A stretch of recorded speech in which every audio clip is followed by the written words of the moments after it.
Overpowered characters are pretty cool. They're just so fun to watch. And I know a part of you thinks likewise because those showcases of power videos have been some of the most popular. And that's why today I've decided it's time to pay yet another homage to some of my favorite overpowered characters. As an additional challenge this time, I've decided to restrict myself to only newer anime. So that means 2022 and beyond. And that means no Kira Yamato, no Gotsuya, no Kirito, no Ainz, none of that. Hajime also barely misses the cut too. Also, this is going to be more in line with an opinion video and a recommendation video because there's no way we're going to compare these monsters against each other. Yep, it's going to be filled with fantasy anime characters, but it's actually not all isekai, surprisingly. Alright then, let's get going now, shall we? 2020 was a good year for overpowered characters. Need some proof? Just look at Jin Mori. 2020 was one eventful year, and we got no shortage of overpowered characters. New seasons of Mahoka and SAO aired, and we got a third guy joining those cool kids on the block. Meanwhile, we also got the god of high school, fighting craziness in the form of an over-the-top tournament arc. Count me in. Jin Mori, the protagonist, is an interesting case. He's not exactly the type of person who wins everything. When you look at it, the progression from the Jin Mori at the start to the guy who has all those insane moves at the end is pretty quick. And I don't mean to make a reference to the regrettably furious pace at which this anime has been adapted. I mean, when you look at it, the Jin who loses his first fight and the guy who's going blow by blow against the likes of Davy and Ilpio at the end look like completely different people. Talk about a glow up of epic proportions. However, in terms of overpowered characters, Jin does play second fiddle to a peer who's coming up next.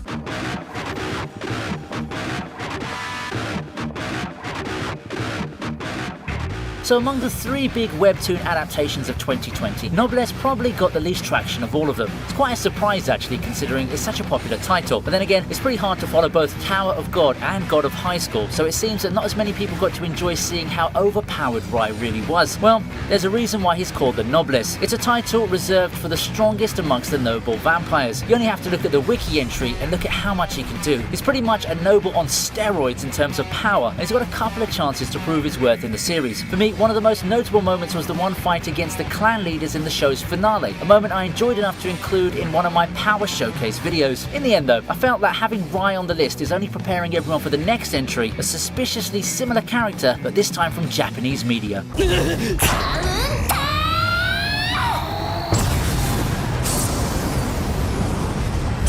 It may come as a surprise to some, I know. For all the overpowered things she can do, Maple managed to remain low-key when it comes to discourse on these characters. It may be due to how her feats are relatively tame compared to the world-shattering powers of the other characters on this list, or maybe because she gets a pass because Bofuri as a show seems a lot more easygoing and light-hearted. That's truly a strength of the show in that it doesn't really take itself too seriously and pretend there's some grand world-ending stakes on the line. Doesn't change a thing though. Maple hasn't lost, barring some technicalities where she doesn't technically win. She keeps getting new powers as the plot progresses, but I think that's the point of the show. It's that kind of innocent chaos which makes Bofuri such an enjoyable ride. And to be fair, the writers actually tried to balance Maple out a bit by showing that she can't win everything on her own. She has a lot of close calls admittedly, and maybe that's why she's escaped some people's radars, especially those who haven't seen Bofuri when discussing OP characters.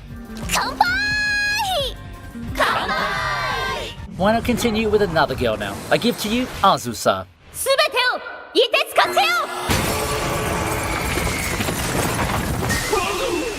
Much like Bofuri, Slime 300 is a show that features an airhead female protag with heavy emphasis on keeping stuff light-hearted, fun, and comedic. Maple stumbles upon skills, but in contrast, Azusa does things the old-fashioned way, grinding, and grinding until she reaches the pinnacle of power by killing slimes. If the title's not enough of a giveaway, that is. Who would have ever thought that diligently farming slimes will give someone all the power in the world? But here we are with a rather amusing result. Slime 300 is a show that's focused on silly fun, which is mainly why we don't see Azusa flexing her powers in the way we expected her to. Then again, being able to come out on top against everything, even when she's not taking things seriously, is nothing to scoff at. Unfortunately, she does have a weakness though. Being productive. Yeah, bring on all the enemies you can bring and she'll breeze through it all. Having homework to do?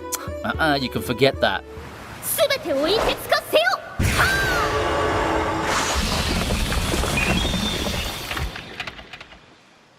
Gachi だった. We'll keep the scale low for the next entry, Lou.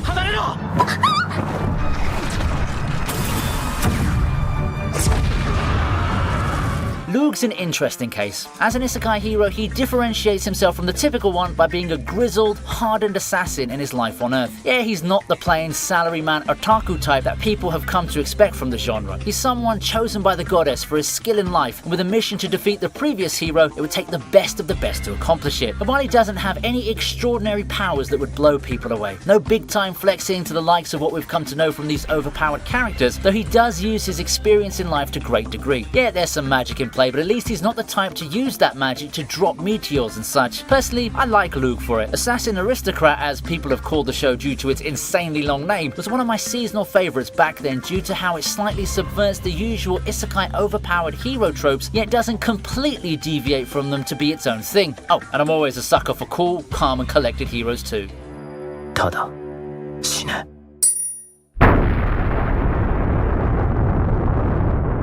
Sid Gargano is another fan favourite who prefers to keep himself low-key.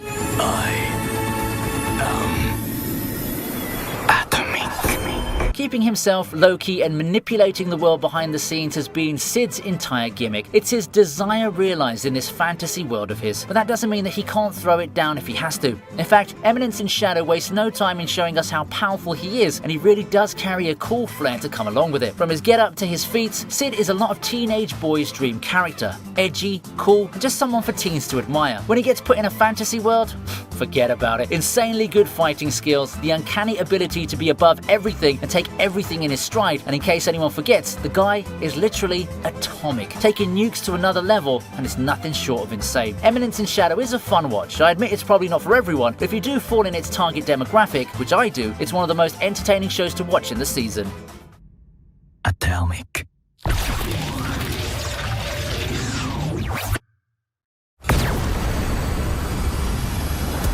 Since we're on the topic of 2022 shows, I present to you Yosuke Shibazaki.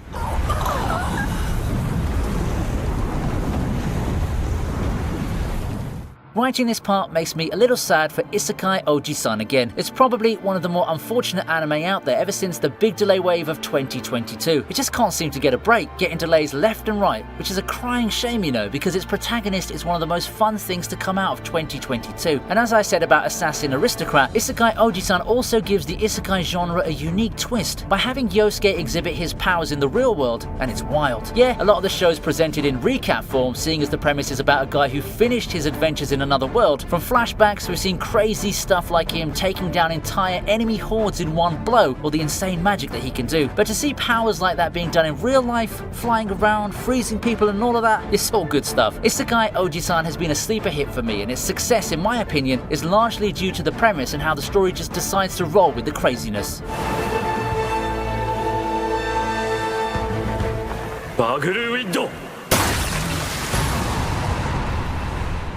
And I'd like to ask for some likes if you enjoy what you've been seeing so far. It does help the channel grow, so go ahead and take a few seconds to give yourselves a better YouTube experience. We resume now with Leo Demonheart. 元勇者レオ・デモンハート魔王軍の採用面接を受けに来た Leo Demonheart doesn't need to add to his credentials. From the get-go, he's known as the one who single-handedly defeated the entire Demon Lord army. However, he's since gone rather quiet and low-key. Maybe it's because of how he was betrayed by the same people he protected. Those same people he sought to save from the demons were the ones who banished him, and I'd have to say that the humans blew it with him. However, if there's any doubt if the former hero who soloed an entire army is still inside the new Leo, you just have to look at the fight against the 4 generals. It's simply a scene where Leo showcases how superior he was to all of them combined, but he's also not just really good at combat. I mean, leading to that point, he was pretty much the demon army's everyman. You gotta be strong in other areas too, and Leo's one of the more rounded individuals here. I'm Quitting Heroing does end with an interesting twist for its last few episodes, so you might want to check that show out. Great plot, and you get to see Leo in action.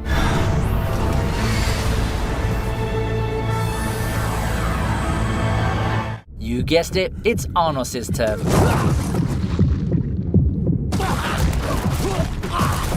Ah, Arnos, the poster child for Dengeki's successor to the overpowered hero throne. There's a reason there's so much promotional material pairing him with Kirito and Tatsuya. However, honest opinion is that he blows the two out of the water. Seriously, what can Arnos not do? The Demon Lord woke up from his slumber, much like Rai, but sees a world that's gone way beneath his level. So, What does he do? Enter school and waste no time flexing his powers on some poor saps. Imagine being able to destroy people without a touch, only to revive and do so again. And then there's the duel against Misha and her super castle that really stood zero chance. The whole series is simply Arnos flexing his power and everyone being amazed by it, and I love that. It's to the level of parody like One Punch Man, and if you want to see a cool protagonist wreck face and do it in such over-the-top ways, then Misfit of Demon King Academy could be the show for you. It does have a rather engaging plot hidden underneath all of the amazing feats, so that's a great bonus for those looking for a show to watch that's in the same vein as Mahoka.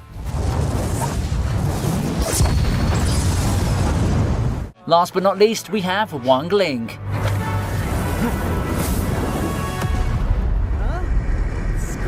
For all of Arnos' brokenness, I think he's right on par with Wang Ling. Wang Ling comes from a Chinese anime, Daily Life of the Immortal King, and if you've got any passing familiarity with those Chinese light novels and the cultivation genre, then you already know what you're in for. Wang Ling may appear to be just an ordinary boy who wanted to be left alone. I mean, after going through realm after realm and stockpiling power, it's about time he gets a break, isn't it? Yeah, this is a guy who got so tired of growing stronger. Too bad only he really knows or comprehends that, as he can't seem to stay out of trouble and challenges continue to come knocking on his door. In the anime, Wang Ling has some great showings that, in my opinion, don't even do justice to what he's really capable of. What the anime has shown so far is just a glimpse, and there's still a lot more there in store. Pretty much the staple overpowered protagonist in Chinese web novels, and if you decide to take a dive into the genre, it's about time you know what to expect. The title's no fake out. He truly is the Immortal King and one who deserves all the respect and reverence in the world.